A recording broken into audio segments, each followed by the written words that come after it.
Being the third generation of a wealthy family, many people in the country knew exactly who he was. His fame and fortune were like two sides of the same coin, and he could not separate them on his own. Thinking of a way to fix this, the young man finally came up with a plan inside his classroom. The first part of his grand master plan began the moment he filled out an important test. With his pen in hand, he decided he could not appear too talented to avoid drawing attention. According to him, talented people are noticed and overwhelmed by pressure they never asked for. Soon after, he started the second part of his plan while continuing to fill in the answers. On the other hand, he also could not look like a complete failure, so he would not be tossed aside. In his family, the rule is simple and there is no reward for goodness or kindness. The chairman of Sungai is a relentless and strict businessman. His grandfather shows no leniency even to his own family for any major mistake. Even as an heir, he would be treated worse than an intern if he did not show some skill. In this fierce environment, intense competition is what took the company to the top of the world. That is why the goal of his plan is to be just good enough not to deserve a subsidiary company, but at the same time, not so pathetic that he could not inherit a single building in Gangnam. Back in the classroom, the teacher starts talking to the students about the results. He announces that their classmate Hyun Sang scored 301 points and ranked first in the class. With this excellent grade, the teacher assures him that his spot at Korea University is guaranteed. The master then asks which department the young man intends to study in and what his family's preference is. With a calm expression, the boy simply replies that he is still not sure about it. The teacher laughs and says that business or economics would be easy, but the young man thinks about agricultural sciences. Suddenly, the boy's expression changes, and he declares that he is actually going to law school. The revelation causes an immediate reaction of shock from the teacher, who cannot believe it. His classmates are equally amazed and wonder if they heard it right. The protagonist smiles because that was the reaction he expected, since his score is low for law. This was his first step toward a quiet life, as he aimed for a very specific score. The plan was to fail at the elite university and then enroll in the same course at a simpler one. That way, his grandfather would have a neutral reaction, neither liking nor disliking the final result. With his carefully average grade, the perfect plan was to be rejected by the law school. But what he holds in his hands is a completely unexpected acceptance letter. Completely shocked by the result, the boy is left speechless and does not understand what happened. Standing in the middle of the room, the young man wonders why his plan went so wrong. At that exact moment, the television announces the exam results have been released. The news reveals that for the first time in 30 years, the law department did not fill its open spots. Because of this, and according to the new guidelines, the university made a decision. They decided to accept all students scoring over 100 points to fill the vacancies. The boy cries out in despair because his first big plan had gone down the drain. Sometime later in a luxurious house, the protagonist's family is gathered together. His grandfather lets out a huge laugh and seems extremely happy with the whole situation. He asks the others if they have any idea how proud he has been walking around lately. The chairman of the Sunwa group says he was overwhelmingly grateful that his grandson passed. Vice Chairman Hyun Duk, Jay's wife, asks her father-in-law not to use that kind of expression. The older man then apologizes and says it was just a figure of speech to express himself. She then says he needs to stick around to see his grandson become the attorney general one day. The boy panics because he never dreamed of that, and his family is already deciding his future.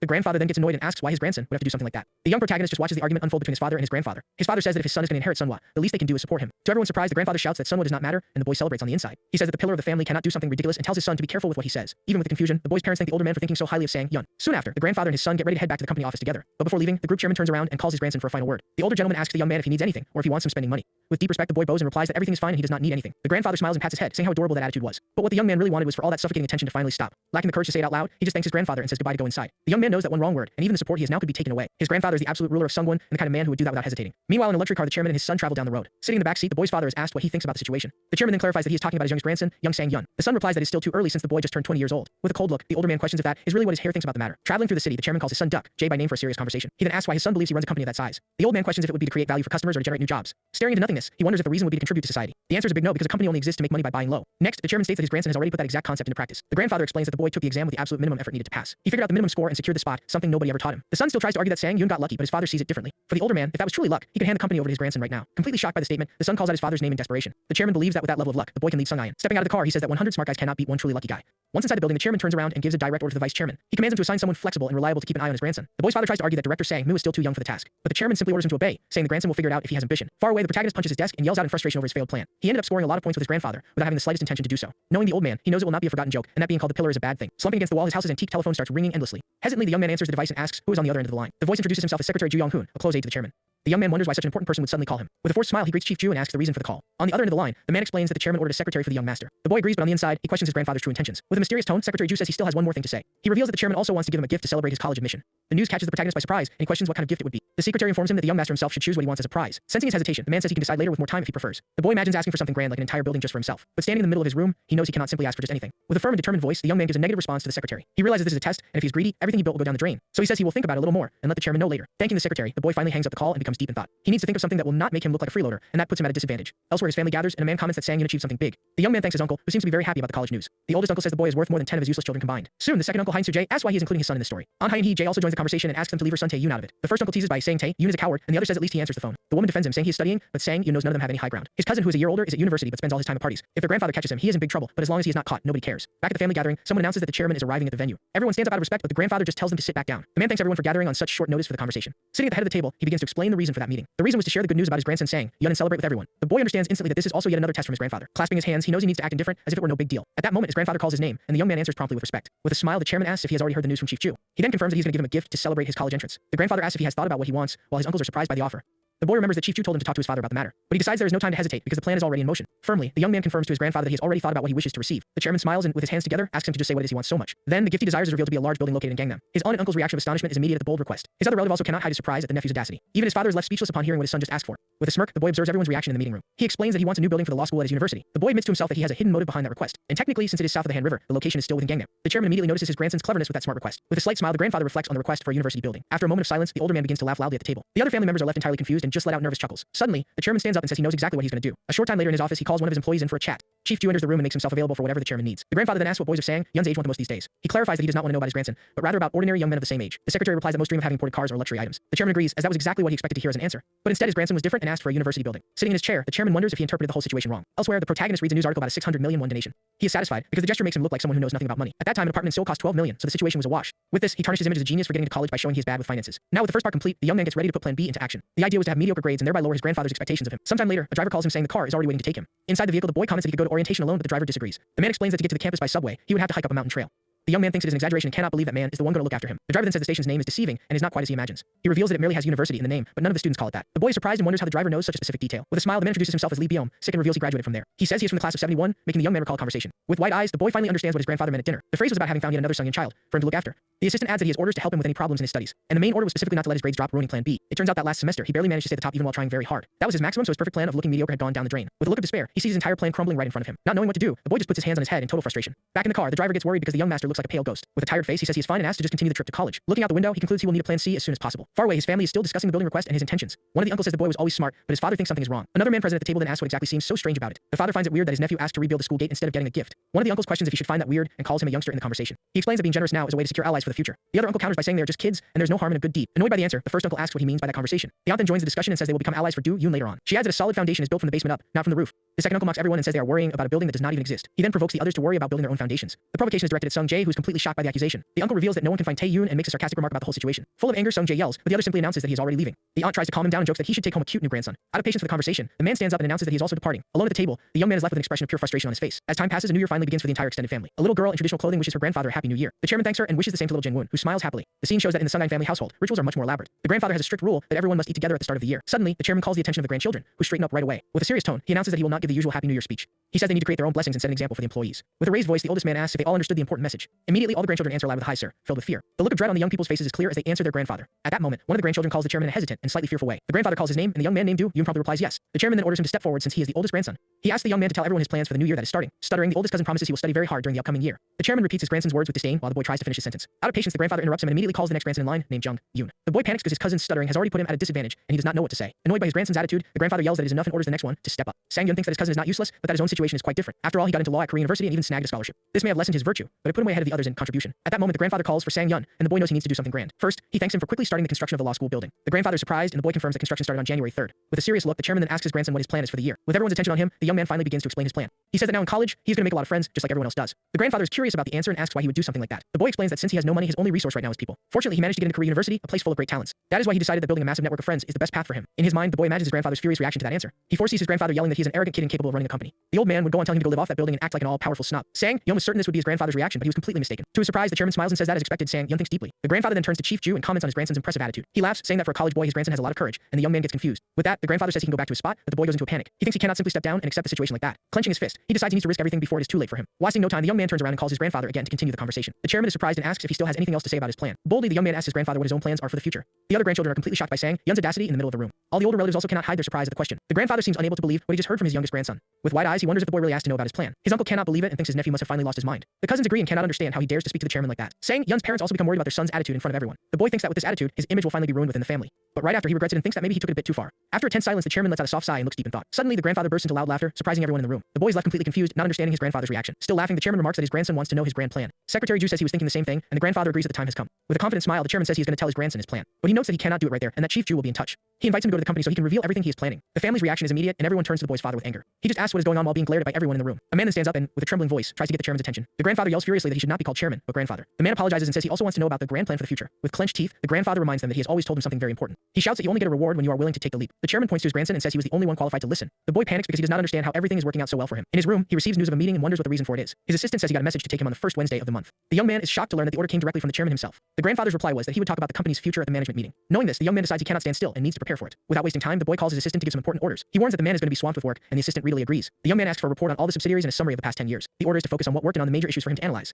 He knows he can relax at any other time, but right now he needs to be thorough. The young man remembers how he could not answer a simple question from his grandfather. That humiliating situation happened in front of Chairman Lee Won-bok in public. He then informs him that he needs everything ready by the end of the week at the latest. The assistant promises he will pull an all-nighter if needed to get everything ready. The boy says there is still one more task, and the man asks what else needs to be done. With a serious look, the young man starts explaining the second part of his grand plan. His assistant reveals he has already booked a venue and made the contacts for next Friday. He assures him the place is not overkill and asks if there are 231 freshmen. The boy confirms the number but is curious to know the reason for that question. Firmly, he orders the assistant to book the venue for all the students. The order is that absolutely every freshman at the university must be invited. The assistant is completely shocked by the request and shouts, unable to believe what he heard. He worries about the cost, but the young man says it is fine and not a problem. The boy explains that his goal is to turn every single one of them into his own people. The idea is to turn the university network into an organized force. The images show the entrance ceremony at Korea University in 1980. Several students take pictures with their families to celebrate the big special day. The campus is filled with students and their relatives celebrating the new phase of their lives. Meanwhile, the assistant and the young man try to gather the freshmen from 15 departments. The task of taking everyone from the university to the center of Gangnam was not easy at all. In his office, the assistant wonders if the young master will be able to pull off the plan. Renting the venue cost tens of millions, so the grandfather surely knew everything already. The boy smiles, knowing his grandfather will be disappointed when he sees the bill for that party. Outside, the welcome gifts are being handed out at the registration desk. The assistant notes that they are Sungin products, and it took courage to gift 6,000 freshmen. Seeing a classmate happy with his watch, the young man thinks he used all his saved money. He knows his grandfather will yell, saying it was a complete waste of money. But the boy smiles because, with the Sungin logo and everything, his grandfather cannot complain too much. Walking a bit, the young man asks assistant Lee if his parents have arrived at the venue yet. He also asks about the chairman, and the assistant says there was no message from him. The protagonist concludes his grandfather is too disappointed to come, which was exactly his plan. Inside a large auditorium, an announcement asks the students to gather in front of the stage. Assistant Lee says goodbye, saying he will wait outside until the ceremony is over. On stage, the master of ceremony says that before they begin, there is an important announcement for everyone. He then reveals that to celebrate the new class, they invited a very special person. The audience starts wondering who it could be while the man asks for a round of applause. Sitting in the audience, the young man's eyes widen, completely surprised by what he sees. On stage, Chairman Hein Byum Jun of the Sungin Group introduces himself to the crowd. He says the reason he came is because his grandson Min Jun Ji will be studying with all of them. Shocked by the situation, the boy cannot believe his grandfather actually went there. The news of the chairman's speech at the university ceremony spreads through the papers. Reading the newspaper at home, the protagonist wonders what on earth is happening now. He does not understand his grandfather's reaction since he knew his grandson was wasting money. A memory of the chairman smiling at the party pops up, and the young man finds it very weird. The boy realizes something is not right and his calculations keep going totally wrong. A metaphor shows the protagonist riding a tiger, which is hard to get off once you get on. Looking at the large tiger, the young man concludes that this is exactly his current situation. His dream is to inherit a building, but the problem is that the building is the Sungin corporate headquarters. In a flashback, assistant Lee knocks on the door and announces his arrival to the young man. Once inside the room, the assistant informs him that their tutoring sessions are over. He says the preparation was more than enough, and the young master will have no problems at school. The man, however, takes a short pause, making the boy curious about what will come next. With a serious look, the tutor advises him to be very careful because there are many monsters there. The young man thinks the monsters seemed cool at the ceremony, but they were just nerds with glasses and old books. The tutor explains that they are the best in the country, and they do not take studying lightly, just like him. At that, the protagonist's gaze shifts to a book on the table, and he asks what it is about. The tutor replies it is about semiconductor theory and wonders why the young man picked up the book. Sitting in his chair with a calm smile, the boy begins to explain himself quietly. He reminds the tutor that he has been studying law lately, which the man immediately confirms. With an astute look, the boy says being in law school does not stop him from studying other things. The tutor is left speechless while the protagonist asks if he is not right about that.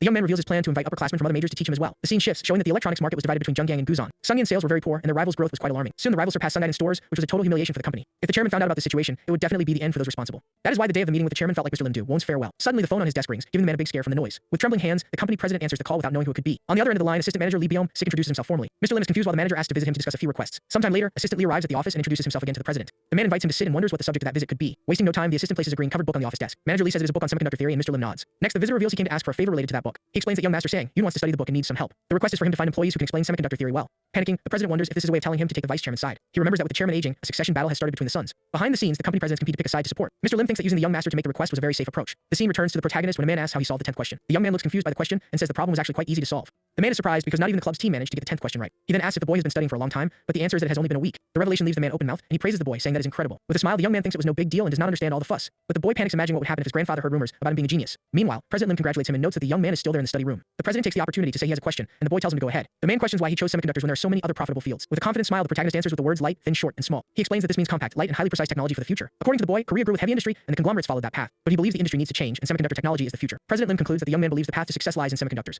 Another man present in the room just observes the conversation with a serious and thoughtful look. President Lim says the words are inspiring, but the 20-year technology gap is a problem. From the side, the young man hears the comment and agrees that President Lim has a good point. In his thoughts, the boy admits he said that as an excuse because closing that gap is impossible. President Lim says he understands his intentions and his care for the electronics company. Finishing the conversation, the young man makes one last request to keep everything a secret from the chairman. Soon after, in a meeting room, the executives wait around a long table. Arriving in the room, the young man bows and introduces himself, saying he will join that day's meeting. Before everyone, he says he hopes to work well with all those present in the room. The executives are shocked, wondering what that young man is doing at the monthly meeting. The boy's father stares at him with a serious look, saying absolutely no words at the moment. One of the older men approaches with a smile and asks if the young master remembers him. The boy recognizes him as President Go Mu Yell of Sungin Construction and confirms he remembers. The man says thank you and bows respectfully before the young man in front of all the others. He mentions that the university library will be ready next month so it will not disrupt his studies. With a big smile on his face, President Go Mu Yell celebrates the young man's presence at the meeting. President Go announces the chairman's entrance and asks everyone in the room to stand up. Immediately, all the older executives rise from their chairs as a sign of respect. The protagonist and his family members also stand, and the mood in the room gets even tenser. With an imposing presence, the company chairman enters and asks how everyone has been. Everyone bows in unison and answers that they are fine while the atmosphere becomes very intense. Sitting at the table, the young man gets ready to suggest semiconductors as the company's new business. He smirks just imagining the shocked look on President Lim's face when he hears the suggestion. But the boy is confused to see that President Lim has an extremely satisfied look. At the head of the table, the boy's grandfather starts laughing loudly in a very scandalous way for everyone. He then calls Chief Ju, who promptly answers the call from his direct superior. The chairman asks if he heard what the young man said, and Chief Ju confirms that he did. Laughing hard, the grandfather comments on his grandson's boldness in suggesting semiconductors as a business. Soon after, the man calls Sang Yoon's name, and the young man answers his grandfather promptly. With a smile, his grandfather thanks him and says he spoke very well, leaving the boy in shock. The chairman then turns to the others and says that the boy's uncles and aunt are present there. And he goes on to say that none of the executives had the courage to say what he finally said. He says his grandson is right and that they cannot keep getting passed up by rivals. The man reveals he also believed entering the semiconductor field was the only way out. The boy is in shock to realize his grandfather was already planning to enter this field before. Understanding the situation, the protagonist turns his gaze toward President Lim at the table. He notices the man has a smug look and wonders internally what the reason for that is. Suddenly, one of the boy's uncles stands up, and the chairman asks if he has something to say. The man argues that the technology is too advanced and the initial cost will be astronomical. He adds that it is not just about Sungyan, but about the survival of the entire group. With a furious look, the chairman tells him to keep talking, which leaves the man scared. The grandfather says every challenge has risks, and not taking a risk will lead them to a slow decline. In Singapore, a young man with an angry expression yells on the phone at someone. He is Hein Do-yoon and says the rookie is just showing off in front of the chairman. Elsewhere, a man recalls that the boy has already caused trouble and asks what they will do. On the phone, Hein Tae-yoon says the boy is his younger brother and is below him in the hierarchy. On the phone, Hein Do-yoon asks what he wants done, but the other says he should not talk like that. Tae-yoon says his older brother is the one who should discipline their cousin because he does not have much influence. The other reminds him he is the oldest grandson, but Do-yoon thinks his cousin does not even treat him with respect. Annoyed, the young man tells him to hang up because he needs to rest for a party later on. Tae-yoon advises him to hold back a bit, but the young man finds it funny hearing that from him. He then remembers that his cousin caused trouble with a girl and had to flee to Singapore. Extremely angry at the accusation, the young man hangs up the phone on his cousin without a second thought. Soon after, he gets up from bed and throws the device on the floor with all his might. Then the boy goes to the window and watches the rainy street outside with a look of contempt. He complains, saying he is sick of that place and that he should have gone to America too. Lying in bed, the young man resigns himself because he knows no university there would accept him anyway. A memory of the phone call comes back to his mind with his cousin saying, Yoon is showing off. Thinking about the situation, Do-yoon admits to himself that his cousin has been acting weird. He was average in high school, but out of nowhere got into law and won all his grandfather's praise. Plus, he had the audacity to ask for a whole library as a gift, and the grandfather obliged. The young man wonders if that is really the grandfather he knows, because he never got gifts like that. He remembers asking for just a bungalow with a terrace or a single sports car. However, he never got a gift of that sort from his grandfather, even being the oldest grandson. When he returned to Korea, his own father scolded him for making demands without studying properly. Back in the present, the protagonist's tutor is silent, shocked by what he just heard. The boy smiles and thinks to himself, just to keep the tutor doubting his choices. With a determined look, he expects his behavior to be reported to the boss immediately. After all, medical school is for doctors, and engineering school is for engineers to pursue. Following the same logic, law school is for training legal professionals. So a law student studying engineering is something completely devoid of any apparent sense. He believes that when his absurd behavior is reported to the chairman in a newspaper, the good impression his grandfather had at the entrance ceremony will be totally undone in seconds. Noticing the intent behind all that, the tutor calls out to the young master, very shocked. The tutor says he finally understands the plan, and the boy asks what exactly he understood. He explains he did not understand why the young man talked about friends and not the board meeting. But he says he discovered that the chairman was very happy with the speech at the ceremony. The protagonist does not understand a thing and wonders what grand plan the tutor is talking about. The man says the plan is to be first in law in other departments too, to impress the grandfather. With a determined look and a sinister smile, the tutor says he will prepare everything for him. The boy asks what he is going to prepare, and the answer is that the best experts will be his tutors. Leaving the room, the man promises he will get a semiconductor tutor no matter what happens. That way, he can understand everything about the subject before the group's next monthly meeting. Speechless and totally in shock, the young man stands still, not knowing what to say or how to react. He then realizes that thanks to manager Lee, he will have to study hard until dawn. In his office, assistant manager Lee Byung-sik works focused at his office desk. The image shows the work environment with several cubicles and him sitting, concentrating on his tasks. Looking through a list, he wonders where the person he needs to find so badly is. He thinks that since he started serving the young master, every day is full of surprises. Looking at the large company building, he begins to recall his own journey in there. The man remembers that even before joining the company, he was already someone very ambitious. He graduated from university, gave up on the bar exam, and joined the company to reach the top. To achieve his big goal, he worked as if days had 48 hours. In his second year, he was already known, and in his third, he joined the company's secretariat. It was around that time he met Chief Ju, the person closest to the great chairman of Sungyan. The chief said he had heard a lot about him and was looking forward to them working together. With a smile, he remembers he was on a path of flowers and promised to give his best. But he did not expect his promising career to be completely shattered by a single order. Shocked, he remembers the moment Chief Ju assigned him to look after young master Sang Yoon. Chief Ju said he was the perfect person for the job and that he was counting heavily on him. The request was for him to take care of the vice chairman's third son, Young Hyun Sang Yoon. He thinks that if it were not for the chairman, he would have found a way to escape that task. His great frustration was having to look after someone who was so far down the line of succession. He wondered if he had lost the favor of his superiors, but soon discovered he was wrong. Upon realizing the young master's true value, his doubts simply vanished completely. He proved his ability by getting into law school, showing his great potential. The tutor believes the young man will inherit the chairman position and run the entire Sungyan company. At his work desk, he looks at a picture frame with a photo of him next to the young master. With a confident smile, Lee Byung-sik promises to dedicate his entire being to the boy's succession. The scene shifts back to the past with the manager making a call to President Lim Do. 1. He introduces himself as assistant manager Lee Byung-sik from the Sungyan Group Secretariat. Outside the company building, he asks the president if he has time to talk. On the phone, President Lim Do 1 is quite surprised by the request for a meeting today. The scene shows the president thinking that if the vice chairman loses the succession, he has an excuse. But if Hyun Deok Jae becomes the next chairman, this help would be a salvation in the company. Looking at the semiconductor book, he decides he needs to seize this chance right now. With that, he tells the manager he will find the right people to help the young master. The scene returns to the present with the protagonist waking up in his bed at 4:30 in the morning. Right after, the boy goes out to the street and begins his routine of 30 minutes of morning exercise. As soon as the workout ends, the young man sits down with a coffee to carefully read the daily newspaper. This is a routine he keeps every single day without fail since he was in middle school. A question pops into his mind about why he tries so hard in everything he does. With a determined look, the protagonist seems to find the answer to his own question.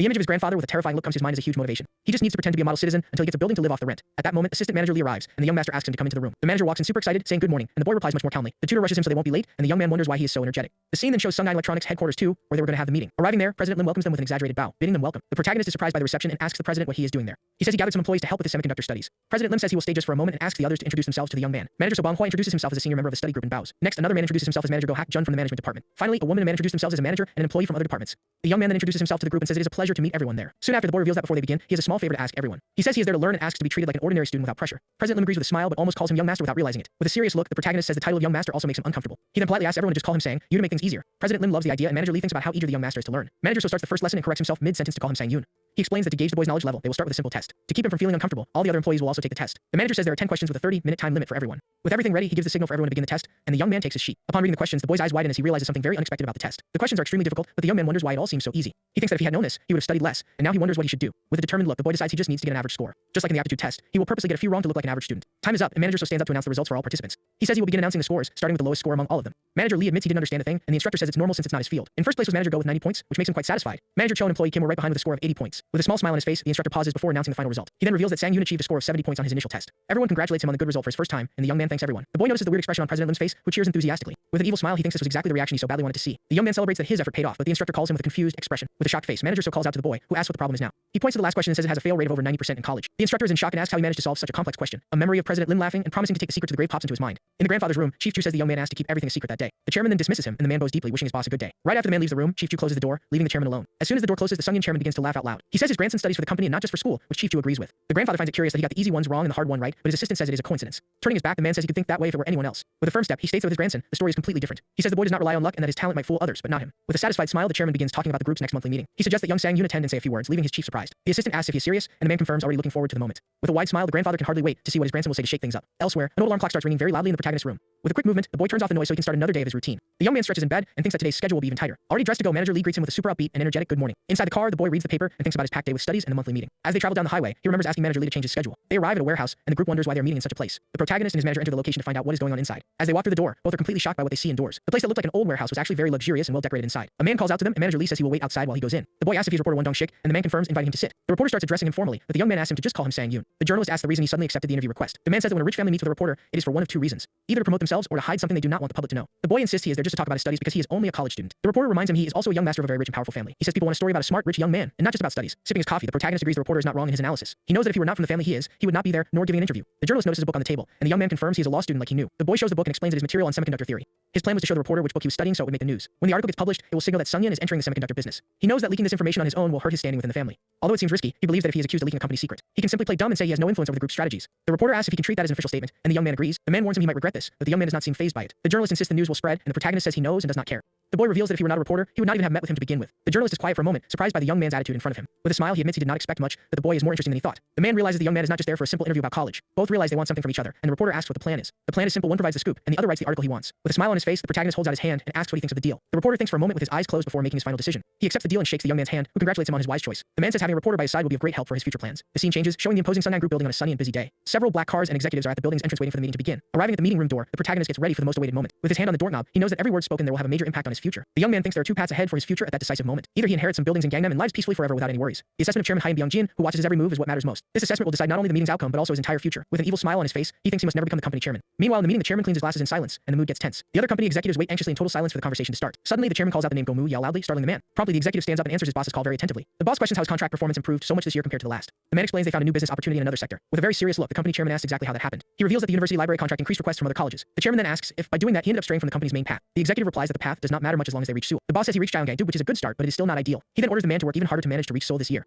Bowing exaggeratedly, the executive says he will remember that and will try harder. Soon after, the chairman calls the next on the list, who gets scared by the sudden call. He questions the progress of the Middle East project, and the man hesitates to answer. With a face sweating from nerves, the man apologizes to the company chairman in front of everyone. He guarantees that in a month at most, he will have a result that will certainly please him greatly. But the boss's trust is useless, and what he really needs are concrete results. The executive is left speechless and with a look of pure tension on his face after the harsh reply. The chairman then warns everyone present that he does not believe in any kind of trust. He states if something cannot be seen and proven, then it simply does not exist to him. Next, he orders that next time, everyone bring results that are visible and clear. Changing the subject, the chairman starts talking about the results of the group's chemical sector. He asks another executive if he has any results to show, and the man gets scared. The man also apologizes and promises that by the next meeting he will have something to present. Yelling with all his might, the chairman complains about the company's department store. A female executive tries to justify it by saying it is not just their store that is having problems right now. She explains that sales fell because of new laws, but the chairman yells at her to call him boss. After hearing the yell, the woman is completely terrified and starts sweating cold with nerves. When intimidated, the boss slams the table and asks what is wrong with everyone's mindset. Putting the subject aside, he mentions the name of the group's electronics company. Next, he calls Mr. Lim Do-won, who stands up and promptly responds to the call. The chairman says he hopes not to be disappointed by him either, and the man looks at him in fear. The young man remembers that the vice chairman's youngest son graduated in law and joined the company, and now the same young man is showing up at today's meeting, which leaves him deep in thought. He then understands that a big game for the company's succession is about to begin. Noticing the boss's intent, he interrupts him and says he has something urgent to discuss. The chairman, with a serious and imposing look, simply allows the man to keep talking. The executive then reveals that the chairman's grandson, Hyun Sang Yoon, is also present at the meeting. He says the boy has been going to the company and studying with the employees, which surprises him. With a terrifying calmness, the boss says he already knows that but asks why it matters. Mr. Lim suggests that the young master also has something to say about the electronics company. The chairman, sitting in his chair, agrees with the suggestion and tells him to proceed. With a malicious smile on his face, the boss calls out his grandson's name, Hyun Sang Yoon. The young man stands up from his chair and answers that he hears his grandfather's call. The boss says he has many questions but will be brief and asks his grandson to speak his mind. He then asks the boy what he discovered during his visits to the electronics company. Sang Yoon says he heard they are looking for a new business sector, and the boss asks what else. The boy then suggests the company should invest in the semiconductor field as a new business. Everyone in the meeting room is shocked by the suggestion and wonders the reason for it. The protagonist thinks to himself that this surprised reaction was exactly what he wanted. He feels satisfied seeing the look of astonishment on President Lim's face at his suggestion. But the very next moment, the young man becomes totally confused by what just happened. He wonders why President Lim has such a big and satisfied smile on his face. Another executive stands up and yells that such an impossible challenge will ruin the group's future. The chairman then yells back, asking how he knows it is impossible without even trying. Completely shocked by the scolding, the executive can only manage to cry out the word father. The boss says he heard his nephew studied with the team to gain extensive knowledge. The protagonist is totally confused by the situation and wonders what is going on. The chairman then questions why the man only thinks about failing instead of surviving. He says a young law student is trying and asks if the executive has no shame. The boss asks if he has anything else to say, but the man replies he does not. Then the chairman looks at the other executives and asks what everyone's opinion is. He questions if anyone else wants to stop the company from becoming the best company in the nation. With the question hanging in the air, everyone in the meeting room remains in absolute silence. Seeing that no one spoke up, the chairman declares the meeting over and thanks everyone. Next, everyone stands up and in a single voice thanks the boss for his dedicated time. As everyone is leaving, the chairman calls for Sang Yoon, who responds promptly. With a smile on his face, the grandfather invites his grandson to dinner because they have a lot to discuss. The boy agrees to the invitation and says he fully understood what was requested. Meanwhile, the executive who got scolded looks back with a look of pure rage. Later that night, in front of a luxury building, the chairman makes an offer to his grandson. Once inside the place, the two are seated and the young man asks what he needs to choose. The boss then tells the boy to pick between the United States or Japan as a partner. The young man is confused by the sudden question and says he cannot understand the reason. In his thoughts, he understands that his grandfather wants him to choose which country to get the technology from. That is because only those two countries have mass production of integrated circuits. The boy questions why he has to choose since he is not an executive, and his grandfather tells him to stop. The chairman yells that he already heard everything, and the startled boy asks what he heard. He reveals that Chief Two told him everything about the meetings with the reporter before the meeting. The protagonist realizes it was all just a big setup planned by his grandfather. He gets emotional thinking his grandfather supported him at the meeting because he completely trusted him. But the boy soon realizes that is not the case at all and gets desperate at the truth. He remembers an executive saying his grandfather should discipline a grandson who talks too much. At that moment, he notices his grandfather's serious look and gets tense about what might happen. The grandfather asks if the young man has thought enough, and the boy wonders why he looks so hopeful. With a confident smile, the chairman says he must choose now because there are no other options. The scene then shifts to a luxurious house at night, showing the dinner is finally over. Inside, a man with glasses sits on a white couch quietly reading a book. He thinks about his son who went to dine with the grandfather and wonders if the boy is doing well. His memories take him back to the boy's first meeting and how the crowd was very critical. He regrets not being there, but the order was that the group's control tower must always be guarded. But that day he really wanted to leave his post because that is how a father feels. He then remembers a boss's words saying his son proposed semiconductors. Thinking his son's goal was always this, he is interrupted by the boy who just arrived. The father asks if dinner with his grandfather was good, and the young man nods while being invited to sit. Already sitting next to his father, he is asked about bringing up semiconductors, and the young man confirms. The man asks if it is true he used the media, and the son says it wasn't intentional but it happened. The boy then reveals the chairman wants him to take a leave from school, and his father is amazed. He explains the plan is to send him for training at a company in the United States or Japan. After hearing it all, the father simply asks his son if he has made a decision on what to do. With a firm look and a slight smile on his face, the protagonist replies yes, he has decided. He remembers the moment he told his grandfather he would go to the United States to study. Returning to the present, the boy informs his father that his choice was the United States. Next he asks if his father has already had dinner, and the man replies quickly that he has. The young man insists on the question, but his father gets annoyed and tells him to go up to his room immediately. Not understanding the reaction, the boy agrees to go up first and wishes his father a good night. As he walks away, he looks back and wonders if his father waited for him without eating. Alone in the living room, the boy's father breaks into a discreet smile showing his pride in his son. Elsewhere, a young man with long hair complains that everyone only cares about his cousin. He feels wronged and does not understand why his father, who is also the oldest son, does not understand him. Lying in his bed with clothes scattered around the room, he complains about how awful the world is.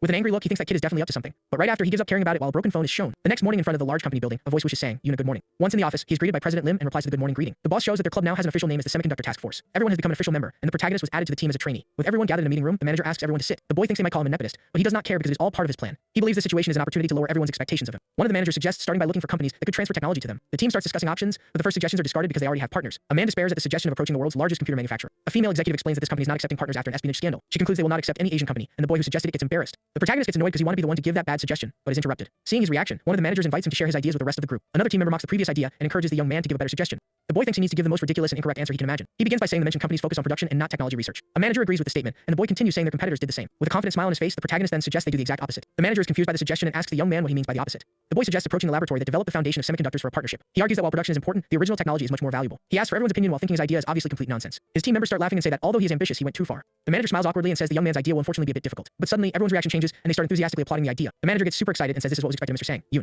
The team president says he feels secure with the boy in that role, and he starts to get worried. With a big smile, the president tells him to do exactly what the young master suggested. At that moment, everyone in the room starts celebrating and shouting Sang Yoon's name in support. The boy is completely shocked and realizes they are sending him to do it all by himself. An emotional manager praises the boy's next level vision for being the chairman's grandson. While thanking the compliment, the young man panics and thinks he needs to say it was a joke. Desperate at the table with his hands on his head, the boy is called by one of the team's managers. The colleague gives a thumbs up with both hands and says everything will work out perfectly. A woman sitting at the table says she is impressed with the idea and asks the reason for it. The manager then explains that the researcher who invented their technology is Korean. He deduces the boy's plan is to get the technology directly from the inventor, and the boy freaks out. Raising his hand to interrupt the conversation, the protagonist says he also wants to ask something. President Lim questions if the competitors would not have tried contacting him before them.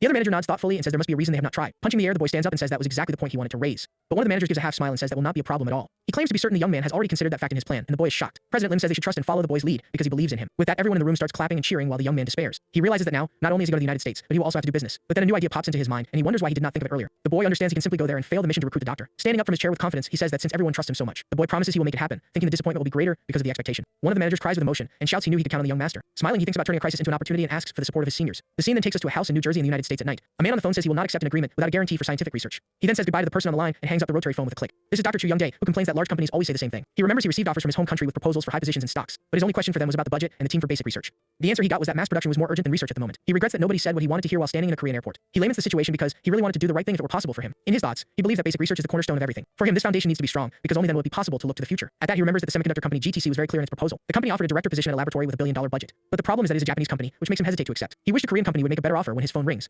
The doctor answers thinking it is just another call, but the person asks for David Cho. On the other side of the line, Sang Yoon introduces himself as a member of the Sungyeon Task Force. Before the boy could continue, the doctor yells he is not interested in the proposal. After the unexpected response, an awkward silence takes over the call between the two. The boy asks if he is sure, and the scientist reaffirms he is not the least bit interested. Sang Yoon then says he understands and says goodbye, leaving the doctor shocked by the reaction. The scientist sits in his armchair totally confused by what just happened. Changing the scene, the protagonist discovers his midterm exams have arrived. A classmate greets him with a lot of energy and tells him good luck on today's test. Next, the classmate hands over a notebook, and the boy asks what that is. The man says it is a study guide he spent all night preparing for the young man. He promises that with the boy's skills, being top of the class will be very easy. The protagonist then walks into the college to take his first exam since he started. While walking, he thinks he needs to get a good grade since it is his first test. But by good grade, he means just enough not to get expelled, and he needs to fail precisely. He remembers that the day before he took a practice test with assistant manager Lee. In the next scene, he asks his classmate what his total score on the practice test was. With eyes shining with excitement, the man starts saying the score was 90. He shouts that it was 95 points, and that the boy missed only a single question. The colleague says the score was amazing because he even included very advanced questions. The young man missed question 9 on purpose, but the man didn't even suspect a thing, and he wonders why. Looking at the test, he thinks that on tomorrow's exam he needs to get all the hard questions wrong. If he does that, he imagines his grandfather yelling and kicking him out of the company forever. Seeing the young master's reaction, assistant manager Lee gets worried and calls him. The man with glasses asks in a startled way what happened, and the protagonist calls him by name. The boy asks him to find a herbal clinic and order a traditional medicine. Confused by the sudden request, the manager wonders why he is asking for this now. The young man then orders him to buy enough boxes boxes for the entire freshman class. With an evil smile, he says he just wants to help his classmates do well on the exam. While the boy hangs up the phone, one of his managers approaches super excited. The young man simply says the doctor is not interested, and the manager gets confused. With his hand on his forehead, the protagonist sighs and says unfortunately his attempt did not work. He apologizes to the team and says it was all due to his lack of skill. A female team member suggests he go to the United States to meet in person. Another team member encourages him, saying everyone believes he can do it. Manager so agrees and says he just needs one more chance to try again. The boy glares at him angrily and asks if they didn't agree to leave it all to him. The manager scratches his head awkwardly but still suggests calling the doctor one more time. The protagonist then asks in an intimidating way if the manager really trusts him. He argues that calling too much could pressure the doctor and that haste makes waste. The manager agrees and says the team will keep monitoring the scientist's situation.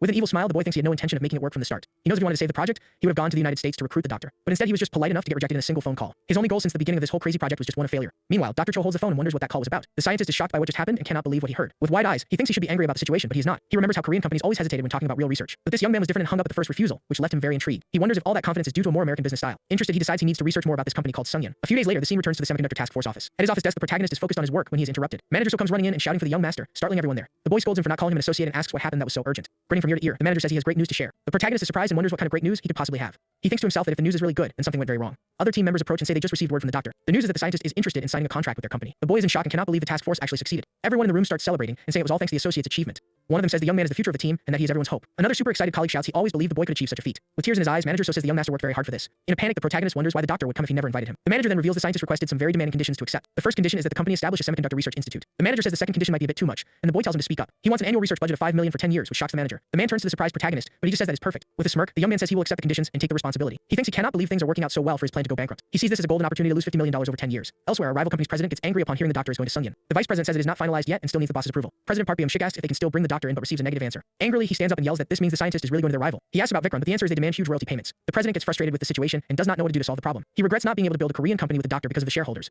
He then wonders how Sungyun managed to convince the scientist to join them. The man reveals the person leading the recruitment was the Sungyun vice chairman's youngest son. The president asks who Hyun Sang-yoon is, and the man reminds him of the grandson the rival bragged about. He remembers the boy and is surprised to learn he is already working at the company. The vice president says the boy is very well regarded at school and the company at the same time. In disbelief, the president wonders how that little kid managed to get Dr. Cho. With his hands on his head, he calls the vice president, who responds promptly to the call. The boss asks about his son Jae-il, and the man confirms he got into college. Next, the president grabs the doctor's papers and tears them up, saying Jae-il can do it too. He then orders his vice president to arrange a position for his son in the company as well. The man promises his son will do well, and the boss tells him to give him a title and let him try. With a serious look, the president thinks he will need to remember the name Hyun Sang-yoon. Back in the office, the assistant manager has a vision and shouts that his eyes cannot take it. He sees the protagonist as an angel with white wings reaching out to a group of people. On his knees, the manager understands the boy is using the medicine to win over his colleagues. The young master gets embarrassed, and the manager praises him as the light of the world and the future of the group. The man then salutes and says he will search for the best medical clinics in the country. With the manager rushing off, the boy is left alone at his desk with the practice test papers. The scene then shows several students in the library studying while taking the boy's medicine. Everyone in the study room is focused and enjoying the tonics effect to study. Time passes and test day finally arrives for all the students at the university. In a large classroom, the professor asks if everyone is present, and the class confirms. The man then announces he will hand out the tests and that the exam will begin immediately. A proctor hands out the sheets and asks everyone to put away everything except writing materials. With a malicious smile, the boy thinks his plan to get the hard questions wrong is perfect. But upon receiving the test sheet, he is completely shocked by the questions he sees. He starts to sweat cold and realizes the situation is very bad for his plan to fail. With his pen in hand, he realizes the test is much harder than he expected. But actually, the test is so easy that it is very difficult to manage to get the questions wrong. He realizes the answers are too obvious and he cannot get them wrong even if he tries. But suddenly he has a new idea and realizes he can simply not answer the questions. He decides to ignore the multiple choice questions out of fear of getting them right out of pure natural instinct. While the professor collects the papers, the boy smiles, planning to focus only on the essay to fake a lack of time. Writing non-stop, the young man thinks he is a true genius for coming up with that foolproof plan to get a low grade. A week passes and the university president reaches out asking for a meeting with the protagonist's grandfather. Soon after, the old man's assistant lets him know that the topic of that urgent meeting is exactly his grandson. Smiling confidently, the gray-haired man deduces it must be great news about the boy. With that, the grandfather finds the situation amusing, imagining the in-person chat will be like a parent-teacher meeting. At that moment, the rich man's secretary asks what should be done about that sudden invitation. Wasting no time, the man orders a dinner set up with the director and a nice gift prepared to please the guest. Far away, the young man checks his report card and realizes his grades fell strictly within the class average. With a 0 score on the multiple choice and full marks on the essay, he hopes his grandfather will finally give up on him. Later, the two old men meet in a private room to drink and discuss the student's performance. Sweating cold, the president reveals the boy did not answer the initial questions and embarrassed himself on the test. Holding a small glass, the old man states it is his grandson's own lack of skill and feels ashamed. In this context, the rich man asks that the boy simply graduate safely so he can get a small building in the future. Meanwhile, the phone rings in the boy's room, and he figures everyone must be extremely disappointed. Soon, tension takes over the protagonist's face as he notices the call is from his feared relative. Answering the call, the old man reports having talked with the director and confesses he is deeply disappointed with the test. Hearing that, the student breaks into a huge smile of happiness and celebrates the apparent victory of his crazy plan.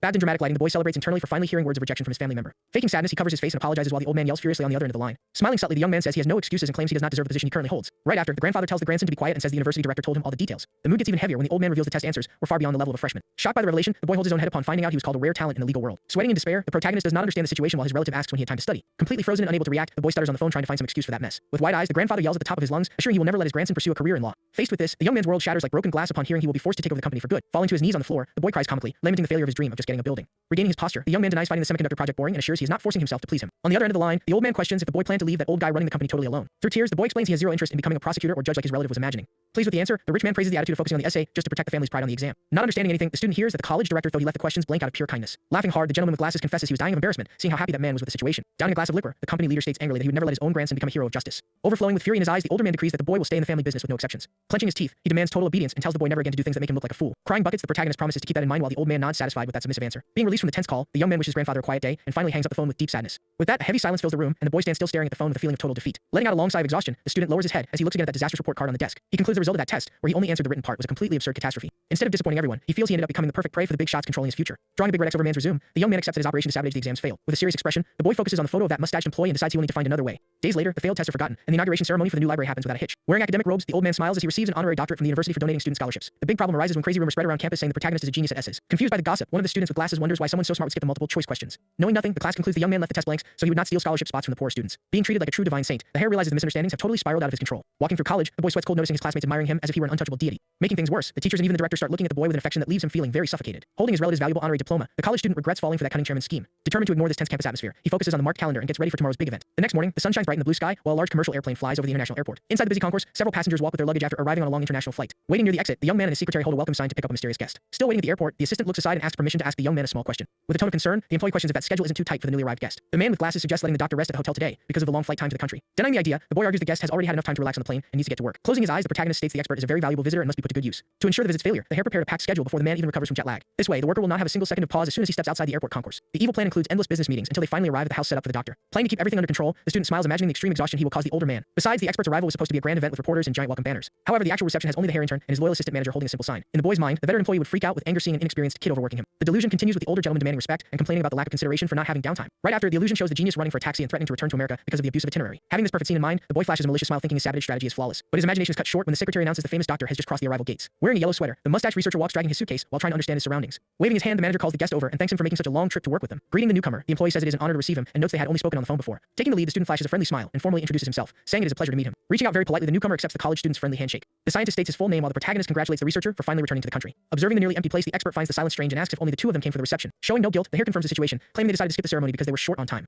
With that, the boy asks the guest to hand his luggage to the secretary and orders everyone to start moving immediately. Confused by the rush, the suited gentleman asks if they are going to the hotel and gets a simple no for an answer. Keeping a calm face, the Hare warns that the doctor has a massive amount of things to handle that day. With a sinister look, the boy details the insane itinerary involving 2 hours on the road and visits to distant branches. Deep down, the young man feels a little sorry for the guest who will be dragged from place to place without a right to rest. But the guilt quickly vanishes as the intern flashes an excited smile thinking about the valuable building he will get from this plan. Smiling in a friendly way, the young man asks the guest to follow him quickly because their free time is very short. In shock amidst the shadows, the mustached man questions the decision to skip the party and go straight to the research facility. With his glasses lenses shining from pure tension, the doctor asks if that bizarre schedule is truly real. Closing his eyes and feigning sympathy, the boy confirms the information while apologizing for it. But surprisingly, the researcher grabs the boy's shoulders with a huge smile of joy and praises his attitude. Totally panicked, the student's eyes widen, not understanding why he is receiving such unexpected congratulations. Scared, the protagonist wonders if there is some hidden and violent meaning behind the scientist's catchphrase. Emotional, the veteran states the young man read his mind perfectly while the college student stutters, confused by it all. Keeping his smile, the doctor explains he hates superficial parties full of reporters just to flatter his image. Pacing the room, he highlights what a huge waste of time it would be to be stuck in a fancy hotel doing nothing. Wiping away a tear, the older man reveals he has never seen someone with such true passion for little semiconductors. Pointing energetically, the expert praises the Hare, who reacts with a terrified face at the crazy scene. Running excitedly, the guest feels his energy boil and tells the boys to hurry so they can start the hard work. With his mouth open, the intern turns completely pale, trying to process the major failure of that terrible sabotage. Examining the entire research institute, the genius displays unbelievable strength for someone who just got off a flight. Tired of running down the halls, the boy cries as he realizes the situation flipped and he became the one trapped. Later, the visitor shakes hands with the boy's grandfather, showing off an illuminated aura as if he had grown decades younger. Showing total confidence in that new project, the suited man overflows with a purely invigorated and powerful energy. Looking like a ghost in the car seat, the protagonist almost passes out when the exhausting shift comes to an end that night. Crying in frustration, the Hare bitterly regrets creating the exact opposite effect in yet another one of his plans. In the following days, local newspapers announced the opening of the giant tech center led by the smart veteran.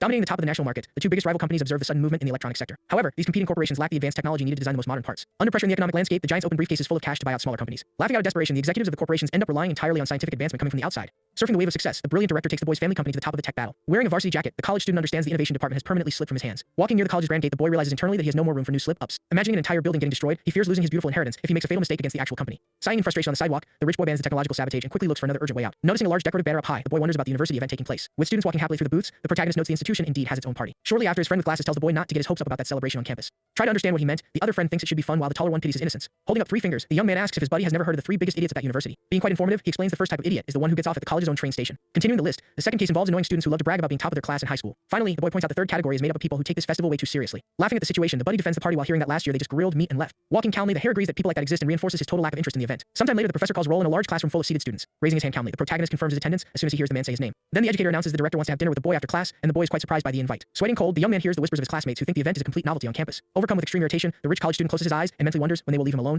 Desperate to escape the trap, he immediately remembers the explanation about the 3 big idiots of the place. Thereupon, the boy's memory focuses exactly on the type of person who usually takes the college fare very seriously. Smirking, the student replies with full confidence, stating he will not be able to attend dinner with the director. A bit awkwardly, the employee agrees to postpone the meeting but kindly asks the reason behind such a direct refusal. Using his wild plan, the boy beams with happiness as he announces he will need to prepare intensely for the festival. Hearing the absurd excuse, the other students look back in shock, wondering if the hare has lost his mind. Leaning on the desk, the fake enthusiast declares he cannot stand by watching the event's reputation worsen over time. Radiating a heroic energy, the boy opens his arms, taking responsibility for changing everything about that annual party. Later, the scene shifts to a highly crowded popular market with several traditional food stalls. Being served at the table, a plate full of boiled pork draws attention for its generous portions for big groups. With the help of wooden chopsticks, a juicy piece of meat is lifted in the air, ready to be eaten with gusto. Chewing with satisfaction, the suited man is happy to have traveled to that distant place just for a meal. Sitting across from him, the college student notifies his veteran colleague about the phone ringing in the middle of their tasty meal. Looking at the screen of the large old device, the guy recognizes the number and figures it is a direct call from the editor-in-chief. Promptly answering the call, the boy introduces himself as a reporter for the local paper with a polite smile on his face. Speaking on the phone with a wide smile, the young man greets the man and cordially asks how he has been. On the other end of the line, the journalist immediately stops eating and his eyes widen upon recognizing the boy's name. With his bowl of soup getting cold on the table, the reporter listens to the student claim he has a great story for him. Very curious, the older man says he is paying attention, while the hare reveals his company is going to fund the party. Confused, the worker grabs a pen, noting that it would not yield much until the boy mentions 3 major local stars. Imagine the country's 3 biggest singers on stage. The man hears the fake promise that all of them would be invited. Greatly surprised by the magnitude of that information, the editor's eyes widen very dramatically. Eager for news, the guy with the goatee asks if everything is confirmed and agrees to make the article happen. Jumping up from his chair excitedly, he demands guarantees, but the college student uses his family's weight to ensure success. Backing down a bit, the veteran claims he cannot publish vague rumors, but the boy begs for a vote of confidence. Giving into the request, the reporter writes the scandalous headline in his notebook and decides to bet all his chips on it. Because of this conversation, the front page of the next day's paper splashes the news about the 3 famous singers. Tossing the printed piece of paper on the table, the hare notes that his plan's chessboard is perfectly set. Showing a radiant face of pure happiness, the young man celebrates internally, declaring that nobody can stop this. Satisfied with how things are going, he sits quietly in a large library, carefully reading a book. Breaking the silence in the room, his loyal secretary holds the tabloid doubtfully and gets his leader's attention. Tapping the cover of the report, the employee admits he trusts the orders he was given but confesses he does not understand it. Raising his hand with questions, the suited man points out the madness of spreading rumors before hiring the artists. Closing his book excitedly, the college student explains that building high expectations brings the best results. Showing off a lot of confidence, the boy defends the tactic of hyping up the students and attracting the media early to help their image. Sweating cold, the secretary warns that failing would stain the group's name and imagines the extreme fury of the boy's grandfather upon finding out. Laughing carefree, the hare reassures his partner, letting him know the feared old man just traveled far away. Illustrating the situation, a map reveals the rich man's long trip across the skies toward the European electronics market. Remembering his relative's stubbornness, the young man notes how the old guy insisted on traveling, and now the country has become his free amusement park. Standing up in the library, the student asks him to calm down, assuring him the family leader will be proud of this motivational move.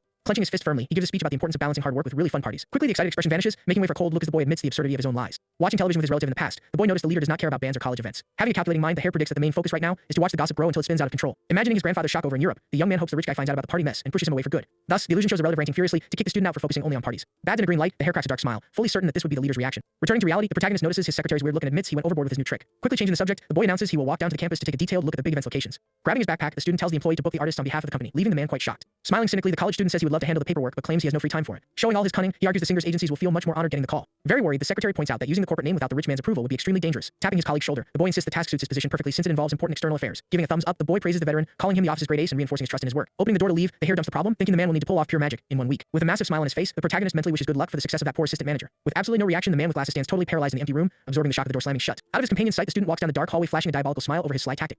Due to the newspaper circulating fast, the young man's aunt ends up being the first person in the family to find out about the scandal. Outraged by the news, she hears firm confirmation from one of her suited men about who caused that massive mess. Holding an expensive makeup item, the lady flashes a toxic smile and views the situation as a completely ridiculous disaster. Closing her mirror abruptly, she wastes no time and demands the employee contact her brother's private line. Spreading like wildfire, the gossip reaches the brother, who answers the phone in his office and complains about having to tell the old leader. Acting highly dismissive, the woman tells her older brother to think whatever he wants and simply hangs up the annoying call. Keeping the device near his ear, the hare's father hears only dead silence and gets a look of pure frustration. Putting the object back on the desk, the gentleman lets out a slight sigh and tells himself he has already fulfilled his difficult duty. Casting a thoughtful side glance, he focuses on the cover of the newspaper lying on the desk, displaying the massive chaos regarding the singers. Accepting the bitter mission, the man uses the old rotary phone to proceed with the college student's devious gossip. Flashing a wicked smile, the relative decides to report the crisis and everything follows the exact path the clever protagonist envisioned. Changing the scenery, the narrative shifts far from all this family gossip, showing an environment focused on selling old radios. Next, the large venue reveals itself to be a grand expo containing countless fans and washing machines. Several well-dressed men walk through the huge pavilions looking at the display of household innovations in cold Germany. Evaluating a new product up close, the protagonist's strict grandfather shoots a look demanding answers from his bald partner about an agreement. Using a superior tone, the rich leader calls the man by his name, and the guy stutters, trembling with fear before the powerful old man. Walking through the fair, the elderly man asks if the company's booth is ready and asks to be guided around the place. Arriving at the spot, he comes across an almost empty area containing only a few old appliances. Seeing that, the chairman scowls with extreme anger while his bald partner sweats cold out of pure despair. Later at the hotel, the rich man yells the employee's name down the hallways, showing off all his fury. Totally paralyzed, the worker answers affirmatively and shrinks before the intimidating posture. Pointing his finger, the old man questions the quality of their space and complains about being tossed in a dirty corner. Crumpling a colorful fabric, the veteran asks if his subordinate noticed the grandeur of the rival companies. Exalted, he claims their lack of care is embarrassing the whole nation in front of the foreign market. Bowing his body as a sign of respect, the bald subordinate sincerely apologizes for the huge mistake made. Not accepting the apology, the boss throws several pamphlets at the man and tells him to resign if he is useless. Closing his eyes in exhaustion, the chairman laments the situation and doubts their future in semiconductors. Sitting in his armchair, the older gentleman concludes he would never have known about that absolute disaster if he had stayed in the country. Then the hotel room door slowly opens and another employee informs him about an important call coming from home. Trying to understand the urgency, the old man hears that the head of the commerce division wants to talk to him right now. Looking at the papers on the floor, the chairman figures it must be a major crisis for his son to call at that time. With a wave of his hand, the boss dismisses the 2 workers from the room so he can focus on the phone calmly. Through the room's receiver, the second hare's voice echoes, greeting his relative and wishing him a great trip. Annoyed by the stalling, the veteran tells the man to get straight to the point and hears that there's a big problem. Flashing an evil smile, the executive reports that the student caused a huge mess while he was away. Widening one eye, the patriarch mentions his grandson's name, showing shock upon hearing the confirmation of everything. The gossiper details the fake promises about famous people at the party, and the older man gets confused by the terms used. Showing the picture of the musicians, the man warns that the boy used the company's name to recruit the artists. Escalating the lie, the suited man claims the boy took control of the event in front of his whole class. Keeping a cynical look, the uncle snitches on his nephew's promise about changing all the celebration rules. Holding the receiver with his back to the door, the leader processes the information and sees it as a huge embarrassment. Reading from a report, the villain points out the improper use of corporate funds to finance the musical acts. A brief silence takes over the line while the rich man grips the device, absorbing the severity of the betrayal. Staring at the television flyers dropped on the rug, the patriarch decrees he will need to punish the young man strictly. Putting on dark sunglasses, the old man sits imposingly and calls an emergency meeting with the company directors. At that, the smiling uncle loses his composure and his eyes widen upon being forced to attend the emergency board meeting. Holding papers at his desk, the executive is completely confused by the order and calls out to the older man without understanding.